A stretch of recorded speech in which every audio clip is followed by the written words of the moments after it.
দীর্ঘদিন ধরে copper base fungicide use করেছি। তো কপার বেস ফাঙ্গিসাইড বলতে ব্লু কপার হতে পারে, ব্লাইটক্স হতে পারে। তো এই ফাঙ্গিসাইডগুলো আমি ব্যবহার করার পরে কিন্তু তেমন একটা ভালো রেজাল্ট পাইনি। কিন্তু অনেকেই বলেন যে কপার বেস ফাঙ্গিসাইড কাটা অংশে লাগানোর জন্য বেস্ট। তো তারপরে আমি এটা অনেক দিন থেকে ব্যবহার করছি, তো খুব ভালো রেজাল্ট পাচ্ছি। এটা হচ্ছে M45 ম্যানকোজেব। এই জায়গায় দেখুন কোনো কাক্ষিক মুকুল নেই। তো এই জায়গায় যখন আমি ডালটা কাটাই ছাটাই করেছিলাম তো এটা ভুল প্রসেস ছিল, কারণ এই জায়গা থেকে একটি কাক্ষিক মুকুল আছে, কিন্তু এই জায়গাটুকু পুরোটার মধ্যেই কোনো কাক্ষিক মুকুল নেই। জাস্ট এই 8-10টা দানা আমরা কিন্তু টবের একদম কানা ঘেঁষে বিভিন্ন জায়গায় দূরত্বে এই খাবারটি দিয়ে দেব।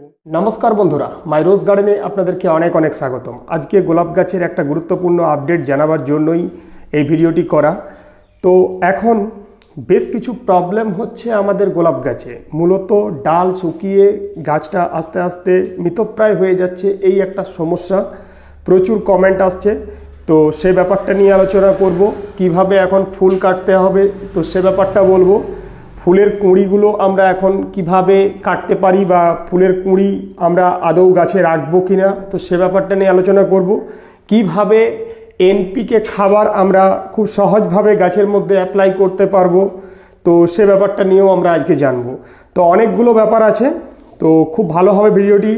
আর ভিডিওটি ভালো লাগলে একটি লাইক দেবেন, আর চ্যানেলে যারা নতুন হবেন প্লিজ চ্যানেলটিকে একটু সাবস্ক্রাইব করে রাখবেন। আর আপনাদের প্রচুর ভালোবাসা অবশ্যই আমি চাই, কারণ আপনাদের সাপোর্ট না হলে এই চ্যানেলটিকে এগিয়ে নিয়ে যাওয়া সম্ভব নয়। আমি যে ভিডিওগুলো করছি এই ভিডিওগুলো অবশ্যই একটু শেয়ার করবেন, যাতে করে নতুন বাগানি বন্ধু যারা আছেন তাদের খুব সুবিধা হয়। তো বন্ধুরা, ফার্স্ট যে কাজ আপনাদেরকে করতে হবে সেটা হচ্ছে এই যে ডালগুলো শুকনো হয়ে যাচ্ছে, এই ডালগুলো শুকনো হচ্ছে এটা ডাইব্যাকের কারণে হচ্ছে। তো কিভাবে এই ডাইব্যাক প্রবলেমটা থেকে আমরা এখন ঠিক করতে পারবো গাছটাকে, তো সেটা আগে জানাই। তো এই গরমের সময় ডাইব্যাক প্রবলেমটা প্রায়শই হবে, কম বেশি প্রত্যেক গোলাপ গাছেরই হবে। কিছু কিছু ভ্যারাইটি আছে যে ভ্যারাইটির উপর এটা একটু বেশিভাবে হয়। তো এটা একটা ডবল ডিলাইটের ভ্যারাইটি। তো এই ডবল ডিলাইটের ভ্যারাইটি ডাইব্যাকের যে প্রবলেমটা এটা মোটামুটি সারা বছরই থাকে, তো গ্রীষ্মকালেও এই প্রবলেমটা হচ্ছে। তো ডাইব্যাক প্রবলেম ঠিক করার জন্য আপনাকে এরকম একটা কাটার সংগ্রহ করে রাখতে হবে। যারা আমরা গোলাপ করছি তাদের জন্য এরকম একটা সিকেচার অবশ্যই কিন্তু সংগ্রহ করে রাখতে হবে। তো এই ধরনের যে সিকেচারগুলো আছে, তো এই ধরনের সিকেচার দিয়ে আমরা এই গোলাপ গাছ কাটছি, তার পাশাপাশি অন্যান্য বিভিন্ন ধরনের গাছপালা কাটছি। এবং এই যে ডাইব্যাক প্রবলেমের যে আক্রান্ত স্থানগুলো কাটছি, তো এর মধ্যে বেশ কিছু ভাইরাস বা ছত্রাক যাই বলুন না কেন, তো এগুলো মোটামুটি কি থাকে, লেগে থাকে।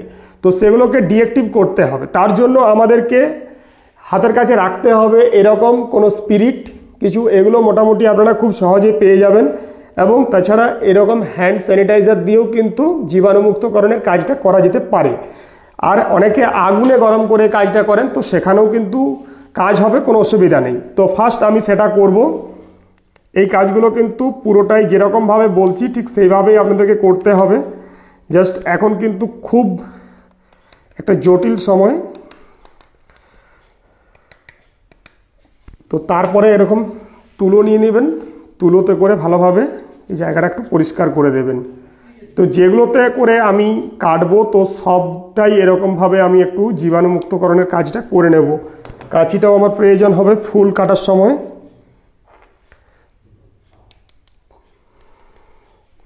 জাস্ট এই কাজটা কিন্তু অবশ্যই আপনারা প্রত্যেকে করবেন, এটা এখন খুব দরকার,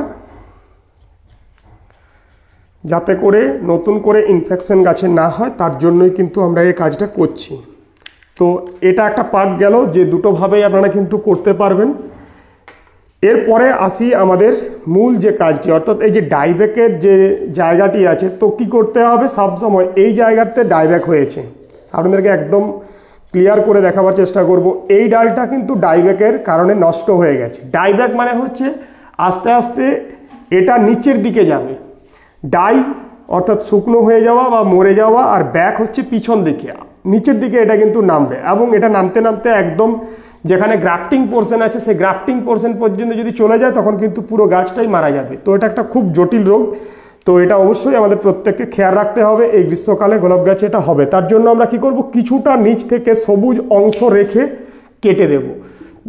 দেখুন বন্ধুরা, ঠিক এতটা জায়গা জুড়ে আমরা এই জায়গাটা পুরো শুকিয়ে গেছে, এই জায়গাটা সবুজ, তো সবুজ অংশ রেখে আমরা কিন্তু এটা কাটলাম, যাতে করে আর আমাদের নতুন করে আর ডাইব্যাকে গাছটা না পড়ে। আর যদি আমরা এই কালো অংশ কিছুটা রেখে যদি কাটতাম, তাহলে কিন্তু পুনরায় কয়েকদিন পরেই আবার ডাইব্যাক হয়ে যেত। তো তার জন্যই এরকম সবুজ অংশ রেখে, অনেকটা সবুজ অংশ দেখুন রেখেছি, তারপরে কিন্তু কেটে দিয়েছি।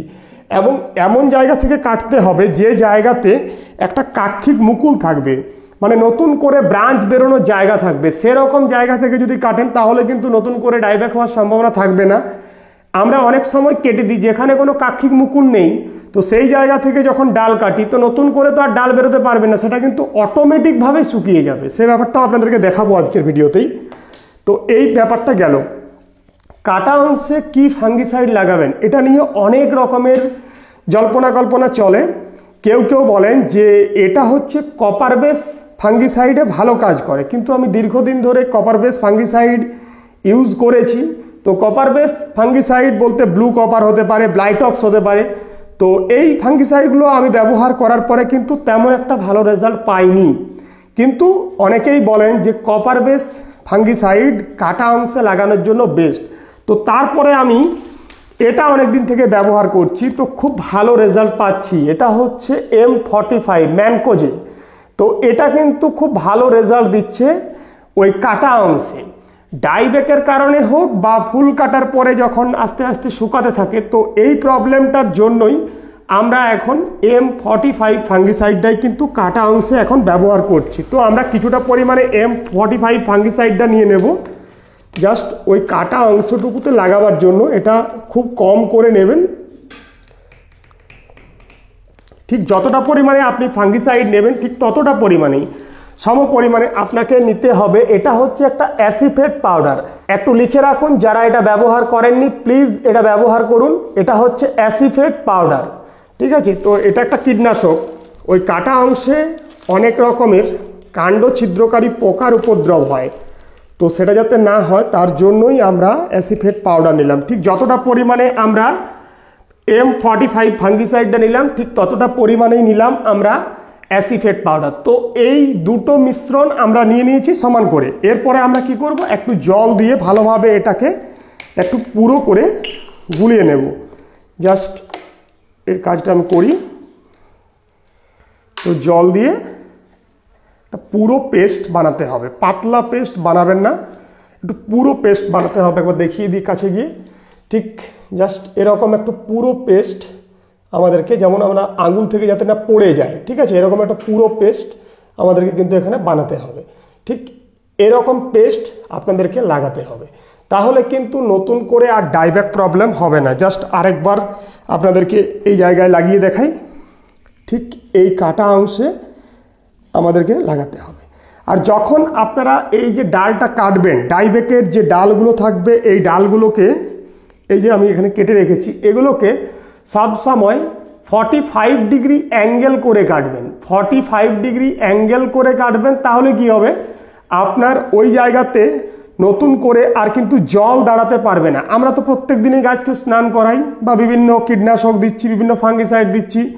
তো জল যদি ওর মধ্যে অনেকক্ষণ দাঁড়িয়ে থাকে তাহলে কিন্তু আবার ওইখান থেকে নতুন করে ডাইব্যাক প্রবলেম শুরু হয়ে যাবে। তো ঠিক যদি এরকম 45 ডিগ্রি অ্যাঙ্গেল করে কাটেন, ঠিক আছে, তাহলে কিন্তু ওখানে জল দাঁড়াতে পারবে না এবং ওই জায়গা থেকে নতুন করে আর ডাইব্যাক হওয়ার সম্ভাবনা নেই। তো মোট যেটা ব্যাপার সেটা হচ্ছে একটা কাক্ষিক মুকুলের জায়গা দেখে কাটবেন, যেখান থেকে নতুন ব্রাঞ্চ বেরোতে পারে সেই রকম জায়গা থেকে কাটবেন, তাহলে কিন্তু এটা নিয়ে আর নতুন করে কোনো টেনশন থাকবে না। তো এই ব্যাপারটা অবশ্যই আমরা ঠিকঠাকভাবে প্রত্যেকেই করব। এরপরে আরেকটা যেটা বলার সেটা হচ্ছে, অনেকে বলছেন যে এই সময় কি আমি আমার গাছকে কাটাই ছাঁটাই করতে পারি? একদমই আমরা পারি না। এইরকম শুকনো মৃতপ্রায় ডাল যখন হয়ে যাবে তখনই আমরা কাটবো, আর এরকম ফুল যখন হয়ে যাবে তখন কিন্তু সেটাকে আমাদেরকে কেটে বাদ দিতে হবে। এছাড়া কিন্তু গাছের উপর কোনো রকম এখন আমরা কাটার ব্যাপার কিন্তু করব না। এখন যদি আমরা গাছের ডাল কাটি বা আমরা গাছের শেপ ঠিক করার চেষ্টা করি, তাহলে কিন্তু এখন খুব বিপদ হয়ে যেতে পারে, গাছটি আস্তে আস্তে মারা পর্যন্ত যেতে পারে। খুব হট ওয়েদার, তো এই সময় আমরা একদমই গাছের ডাল কাটবো না। আরেকটি প্রশ্ন অনেকে করছেন, সেটি হচ্ছে আমরা কি এখন রিপোর্টিং করতে পারি? রিপোর্টিং এই সময়টাতে না করাই ভালো, কারণ খুব গরমটা আছে, তো এখন রিপোর্টিং করার প্রয়োজন নেই। যেরকমভাবে গাছ আছে তাকে আর কয়েকটা দিন এরকমভাবেই রাখুন, এখন কিছু করতে হবে না। রুট প্রুনিং তো কোনোভাবেই করা যাবে না। যদি খুব বেশি প্রয়োজন হয় তাহলে হয়তো রিপোর্টিং করা গেলেও যেতে পারে। আপনার এটা যেমন 8 ইঞ্চির টবে আছে, 8 ইঞ্চি থেকে হয়তো একটু বড় টব 10 ইঞ্চি বা 12 ইঞ্চির টবে গাছটাকে শিফট করা যেতে পারে, কিন্তু কোনোভাবেই এখন রুট প্রুনিং বা শিকড় কাটাই ছাটাই একদমই করা যাবে না। তাহলে কিন্তু গাছকে বাঁচানো খুব ডিফিকাল্ট হয়ে যাবে, গাছ একদম ঝিমিয়ে যাবে, খুব অবস্থা খারাপ হয়ে যাবে, ডাইরেক্ট প্রবলেম চলে আসবে। তো এটা কিন্তু সবাই খেয়াল রাখুন। এরপরের যে ব্যাপার সেটা হচ্ছে ফুল কাটা। তো আমরা মোটামুটি ফুল কাটতে বলি যে 3টে পাতার নিচ থেকে, অর্থাৎ যেখানে 5টা পাতা স্টার্ট হবে, তো সেই জায়গা থেকে আপনারা ফুল কাটুন। কিন্তু এই গ্রীষ্মকালটাতে আমরা কিন্তু সেই টেকনিকে ফুল কাটবো না, কারণ তাতে করে ডাইব্যাক হতে পারে। সবসময় এখন মাথায় রাখতে হবে, গাছের যদি অঙ্গজ কাটাই ছাটাই আমরা এখন করি তাহলে কিন্তু এখন গাছের জন্য বিপদ। কারণ প্রথমত এখন ডাইব্যাক প্রবলেমটা হচ্ছে, প্রত্যেক গোলাপ গাছে এই ভাইরাসটা এখন অ্যাটাক করছে, এবং তার পাশাপাশি প্রচণ্ড হট ওয়েদারের কারণে অটোমেটিকভাবে ডাল শুকাচ্ছে। তো দুটো কারণে কিন্তু এখন ডাল শুকায়। এখন কিন্তু সব সময় এমনটা নয় যে সবসময় ডাইব্যাকের জন্য আমাদের ডালগুলো শুকিয়ে যাচ্ছে, রোদের জন্যও কিন্তু ডাল শুকাচ্ছে। তার জন্য আমরা জাস্ট ফুলটার এরকমভাবে নিচ থেকে আমরা কেটে দেব, জাস্ট ফুলের যে বোঁটাটা আছে বোঁটাটার নিচ থেকে আমরা কেটে দেব, অন্য কিন্তু এখন কোনো ডাল কাটাই ছাটাই করব না। ঠিক আছে, এটাই কিন্তু এখন কাটাই ছাটাইয়ের নিয়ম। এখান থেকে নতুন ব্রাঞ্চ বেরোবে। হ্যাঁ, ব্রাঞ্চগুলো এখন খুব হৃষ্টপুষ্ট ব্রাঞ্চ হবে না, আর আপনি যদি 5 পাতার নিচ থেকে কাটেন তাতে করেও কিন্তু এখন খুব হৃষ্টপুষ্ট ব্রাঞ্চ হবে না। জাস্ট এখন গাছটাকে ভালো রাখা, এটাই আমাদের দরকার। আর একটা ব্যাপার সেটা হচ্ছে কুঁড়ি। কুঁড়ি আমরা কি করব? কুঁড়ি আমরা কেটে দিতে পারি বা পিঞ্চিং করতে পারি নখ দিয়ে। তো আমরা জাস্ট যেটা আমি করি সেটা হচ্ছে এরকমভাবে, এই যে ফুলটা এখানে ফুটেছে, তো এতটা বড় হতে দিই না, জাস্ট দেখাবার জন্য এরকমভাবে আমরা নখ দিয়ে কেটে দিই। তো এরকমভাবে জাস্ট কেটে দেবেন। এবারে অনেকে বলছেন যে আমি কি এখন গাছের সব ফুল ছিঁড়ে ফেলে দেব? সেটা আপনার নিজস্ব ব্যাপার। আমি বলবো যদি গাছে 5টা 7টা করে কুঁড়ি আসে তাহলে আপনি 2টো একটা ফুল নিন, 3-4টা ফেলে দিন। তো এরকমভাবে করুন। আমার এই গাছটাতে 2টো, এখানে একটা কুঁড়ি এসেছে, 3টি, এখানে একটা কুঁড়ি এসেছে, 4টি কুঁড়ি এসেছে। আমি কিন্তু 4টা কুঁড়ি কিন্তু ছিঁড়ে দিলাম, কিছু কিছু কুঁড়ি একদম ছোট অবস্থায় ছিঁড়ে দিলাম, এবং কিছু কুঁড়ি এখানে বড় দুটো হয়েছিল। জাস্ট এরকমভাবেই কিন্তু আপনাদেরকে কুঁড়ি ছিঁড়ে ফেলতে হবে। আপনারা গাছ থেকে কুঁড়ি কখন কাটবেন সেটা দেখিয়ে দিই আপনাদের। ঠিক যখন এই রকম ছোট অবস্থাতে থাকবে কুঁড়িগুলো, ঠিক তখনই কিন্তু এরকম করে নখ দিয়ে আপনারা এটাকে মানে কেটে দেবেন। তো এরকমভাবে এখন গাছগুলোকে রাখুন। জাস্ট এটাই হচ্ছে এখন আপডেট ছিল আপনাদের জন্য। তো এরকমভাবে করলে অসুবিধা কিছু হবে না। ডাল শোকানোর যে ব্যাপারটা সেটা নিয়ে বললাম। এরপরে যে ব্যাপারটা আছে দেখুন, এই যে জায়গায় দেখুন ডাল শোকাচ্ছে, এটা কিন্তু ডাইব্যাক নয়। কিছু কিছু দেখবেন ফুল কাটার পরে ডালটা অল্প অংশ শুকিয়ে যাচ্ছে, এটা কিন্তু ডাইব্যাক নয়। যেখানে আপনি গোলাপ গাছের কাটাই ছাটাই করবেন সেই জায়গার খানিকটা অর্থাৎ 1 সেন্টিমিটার সেটা কালো কিন্তু হবেই। তো যদি ঠিকঠাক জায়গায় আপনি কাটতে পারেন, অর্থাৎ যেখানে কাক্ষিক মুকুল বেরোবে, তো সেরকম জায়গায় যদি কাটতে পারেন তাহলে কিন্তু কোনো ভয়ের কিছু নেই। সেখান থেকে অটোমেটিক ব্রাঞ্চ রিলিজ হয়ে যাবে এবং সেই ব্রাঞ্চ থেকে আবার পরবর্তীকালে ফুলও চলে আসবে, তো কোনো অসুবিধা হবে না। কিন্তু এমন জায়গায় যদি কাটাই ছাটাই করা হয় যেখানে নতুন করে কাক্ষিক মুকুল নেই, যেমন আপনাদেরকে এখানে আরেকবার দেখাই, ঠিক জাস্ট এই জায়গাতে যদি আমরা, এই জায়গায় দেখুন কোনো কাক্ষিক মুকুল নেই। তো এই জায়গায় যখন আমি ডালটা কাটাই ছাটাই করেছিলাম তো এটা ভুল প্রসেস ছিল, কারণ এই জায়গা থেকে একটি কাক্ষিক মুকুল আছে, কিন্তু এই জায়গাটুকু পুরোটার মধ্যেই কোনো কাক্ষিক মুকুল নেই, ফলে ওই জায়গাটা কিন্তু আস্তে আস্তে শুকিয়ে যাবে। এটা কিন্তু স্বাভাবিক নিয়মে শোকানো। এটা আপনি কোনো ফাঙ্গিসাইড দিয়ে আটকাতে পারবেন না, কোনো কিছু দিয়ে আটকাতে পারবেন না, জাস্ট এটা হবেই। তো এটা নিয়ে একদমই টেনশন কিছু নেই। জাস্ট যখন কাটাই ছাটাই করবেন তখন কিন্তু একটু বুঝে সুঝে এগুলো কিন্তু কাটতে হবে। কাক্ষিক মুকুল দেখে কাটবেন তাহলে কিন্তু এই প্রবলেমটা হবে না। তো এই ব্যাপারটা চলে গেল। এরপরে আমরা কালকে একটা ভিডিও করেছিলাম, সেখানে আমি বলেছিলাম যে খুব কম সময়ের মধ্যে যারা গোলাপ গাছের পরিচর্যা করতে চাইছেন তারা একটা এনপিকে সার বা সুফলা সার ব্যবহার করতে পারেন। সেটা হচ্ছে, আমি আজকে একটা এনপিকে সার সুফলা সার নিয়ে এসেছি। এটা হচ্ছে 10-26-26 এনপিকে। তো এই এনপিকে সারটা আমরা কিভাবে ইউজ করব আমাদের টবে। আর অনেকের প্রশ্ন যে এই এনপিকে সারটা কি দেওয়া চলবে, তাতে করে কি আমার গোলাপ গাছ ভালো থাকবে? হ্যাঁ, অবশ্যই চলবে, গোলাপ গাছ খুব ভালো থাকবে। আপনি ট্রাই করুন। যাদের সময় হচ্ছে না তারা কিন্তু এই পদ্ধতিতে অনায়াসে করতে পারেন। 10টা-5টা ফুলের জন্য এটা কিন্তু যথেষ্ট। হিউজ যারা ফুল চাইছেন তাদের পরিচর্যার ব্যাপারটা আলাদা, যারা খুব ভালো গাছের গ্রোথ করতে চাইছেন তাদের ব্যাপারটা আলাদা। কিন্তু আমরা প্রত্যেকেই সাধারণ বাগানি, তো সাধারণ বাগানিদের এটা কিন্তু কোনো অসুবিধা নেই। কীরকমভাবে দেবেন দেখুন, এটা একটা 8 ইঞ্চির টব। তো আমি মোটামুটি ঠিক জাস্ট এই 8-10টা দানা আমরা কিন্তু টবের একদম কানা ঘেঁষে বিভিন্ন জায়গায় দূরত্বে এই খাবারটি দিয়ে দেব। এই হচ্ছে প্রসেস। এরপরে আপনি যখন জল দেবেন ও অটোমেটিক খাবারগুলো গলতে শুরু করবে। 10 দিন পরে পরে এই খাবারটা দেবেন। 10 দিন পরে ঠিক আরও এরকম 8-10টা দানা দিয়ে দেবেন।